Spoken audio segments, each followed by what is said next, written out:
കുട്ടിക്കഥ 20. ആമയും മുയലും കൂട്ടായ്മയുടെ പുതിയ പാഠം. ഒരു ദിവസം മുയലും ആമയും വീണ്ടും വാദിച്ചു കൊണ്ടിരുന്നു. ഞാനാണ് വേഗത്തിൽ ഓടുന്നത്, മുയൽ പറഞ്ഞു. എനിക്ക് വേഗം കുറവായാലും ഞാൻ ഒരിക്കലും തളരില്ല, ആമ മറുപടി പറഞ്ഞു. മറ്റു മൃഗങ്ങൾ അവരുടെ വാദം കേട്ട് ബുദ്ധിമുട്ടി. അവർ പറഞ്ഞു, ഇനി ഒരിക്കൽ കൂടി മത്സരിക്കൂ. ഈ പ്രാവശ്യം പകുതി കരയിലും പകുതി നദിയിലുമാകട്ടെ.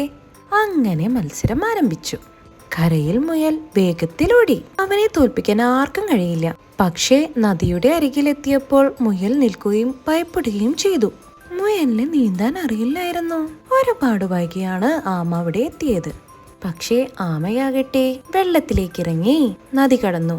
മുയൽ നോക്കി നിന്നു. പെട്ടെന്ന് മുയൽ വിളിച്ചു, ആമേ, ഒരു നിമിഷം. കരയിൽ ഞാൻ വേഗമുള്ളവൻ, വെള്ളത്തിലോ നീയാണ് ശക്തൻ. നമുക്ക് മത്സരിക്കാതെ കൂട്ടായി ഓടാമോ?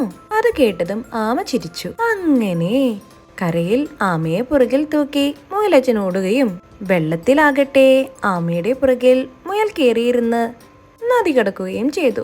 അങ്ങനെ അവർ രണ്ടുപേരും കൂടി ഒരുമിച്ച് ജയിച്ചു. കാട്ടിലുള്ള എല്ലാവർക്കും സന്തോഷമായി. ആമ മുയലിനോട് പറഞ്ഞു, എല്ലാവർക്കും അതിൻ്റെതായ കഴിവുണ്ട്, ആരെയും ചെറുതായി കാണരുത്. അന്നു മുതൽ അവർ വളരെ നല്ല സുഹൃത്തുക്കളായി. അങ്ങനെ അവർ മറ്റുള്ളവർക്കും ഈ പാഠം പകർന്നു കൊടുത്തു. കൂട്ടുകാരെ, യഥാർത്ഥ വിജയം കിട്ടുന്നത് ഒരുമിച്ച് പ്രവർത്തിക്കുമ്പോഴാണ്. മനസ്സിലായോ കൂട്ടുകാരെ? ബൈ.